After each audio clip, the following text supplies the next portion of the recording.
Opa! Hoje vamos nos aprofundar um pouco mais sobre o totalitarismo. Primeiramente, temos que estar ligado que esse modelo de sociedade vai surgir na Europa, que foi arrasada na Primeira Guerra Mundial e na década de 20 passando por severas crises sociais e econômicas. O movimento totalitário, como o próprio nome diz, é o total, que atinge toda a sociedade como um todo, desde ações políticas, econômicas, a segurança como a polícia, o exército, todo o campo do trabalho, saúde, educação, mas principalmente na vida privada da pessoa, ou seja, é o total, é onipresente e onipotente. Esse sistema retira toda a liberdade da pessoa, visa excluir qualquer tipo de ação individual como expor suas ideias, participação ativa na sociedade. O totalitarismo surge de movimentos de ambos espectros políticos, como a esquerda e a direita. Para chegar ao poder, o movimento totalitário necessita convencer as massas, que é a maioria da população. E como que eles fazem isso?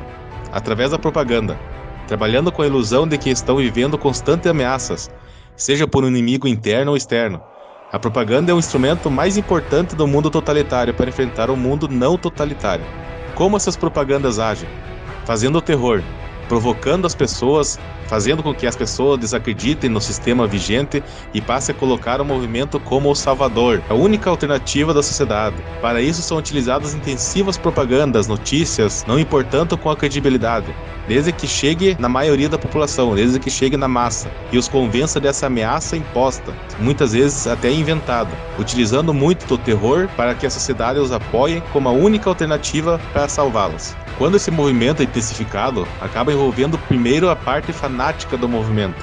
Nas palavras de Hannah Arendt, filósofa judia que nasceu na Alemanha e viveu a Segunda Guerra, ela estudou a fundo esse tipo de movimento. Nas palavras dela, ela diz o seguinte: o fanatismo dos movimentos totalitários, ao contrário das demais formas de idealismo, desaparece no momento em que o movimento deixa em apuros os seus seguidores, matando neles qualquer resto de convicção que possa ter sobrevivido ao colapso do próprio movimento. Mas, dentro da estrutura organizacional do movimento, enquanto ele permanece inteiro, os membros fanatizados são inatingíveis pela experiência e pelo argumento. A identificação sem o movimento e o conformismo total parecem ter destruído a própria capacidade de sentir, mesmo que seja algo tão extremo como a tortura ou o medo da morte. Ou seja, ela explica nesse trecho que o totalitarismo terá pessoas defendendo até mesmo depois que esse sistema ruir, que esse sistema desmoronar. E ainda mais, enquanto ele permanece de pé, com estrutura e inteiro, os que fazem parte não darão ouvidos para outras experiências, para outros argumentos, outras visões de sociedade.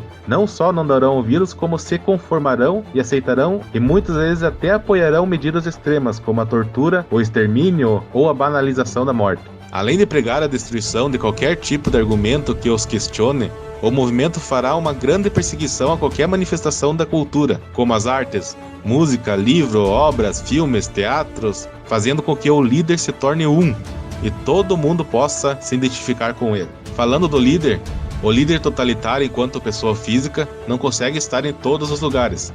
Mas como dito no início que era onipresente, isso deve-se a cada membro do seu governo ou partido que representa como sua própria encarnação viva, nas palavras de Arendt. Assim, ele não comete erros, e tendem a liquidar todos aqueles que errarem em seu nome. Nesse caso, justifica como sendo representado por um impostor. Assim, o seu discurso e ideias são reproduzidos por todos. O Estado totalitário não reconhece qualquer diferença entre as leis e a ética, visto que as leis deveriam ser construídas por interesses coletivos, enquanto a ética como valores individuais. Porém, nesse caso, atua apenas a favor dos interesses ideológicos do totalitarismo, excluindo qualquer capacidade de se buscar liberdade individual. A polícia totalitária é um dos mais fortes recursos do governo. Busca identificar todos os indivíduos da sociedade que não compactuam com o sistema. O totalitarismo, diferente do autoritarismo, tem atuação no psicológico da pessoa, no âmbito privado, isolando qualquer pessoa de seus próprios pensamentos. A pessoa fica com medo de se expor, falar qualquer coisa que questione o mínimo desse governo,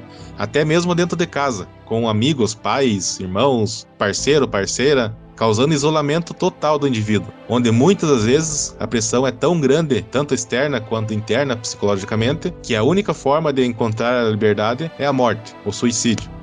A principal compreensão que devemos observar é que mesmo o autoritarismo, como na maioria das ditaduras, e como vimos em casos mais extremos como é o totalitarismo, não funciona como um interruptor que liga e opa, estamos vivendo no regime totalitário. É uma construção interna, que muitas vezes a própria população não se dá conta. Assim como, por exemplo, foi o nazismo. A população no geral apoiou o governo em tudo, até mesmo nas atrocidades dos campos de concentração. Então podemos perceber que o totalitarismo tem muitos braços, como bem vimos e percebemos. O autoritarismo, um grande apreço pela segurança como o militarismo, ante qualquer outro sistema, um nacionalismo extremado, censura de tudo que for possível, a manipulação pública, um negacionismo até mesmo científico e um grande culto ao líder. Segundo a própria Hannah Arendt, houveram poucos sistemas totalitários. Alguns identificáveis são o nazismo de Hitler, o fascismo de Mussolini e o stalinismo da União Soviética.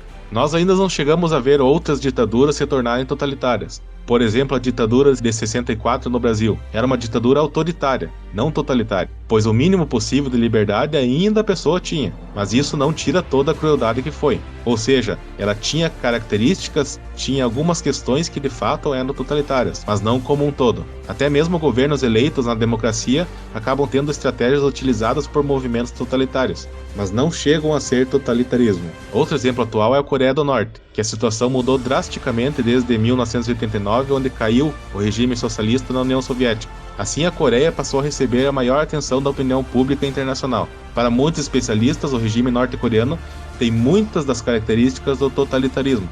Porém, desde que essa atenção foi recebida e ficou maior, o regime praticado nesse país ficou cada vez mais fechado e foi aos poucos parecendo cada vez mais exótico e difícil compreensão. Então é isso, pessoal. Espero que tenha elucidado um pouco dessas questões e qualquer dúvida, entre em contato. Até mais, valeu!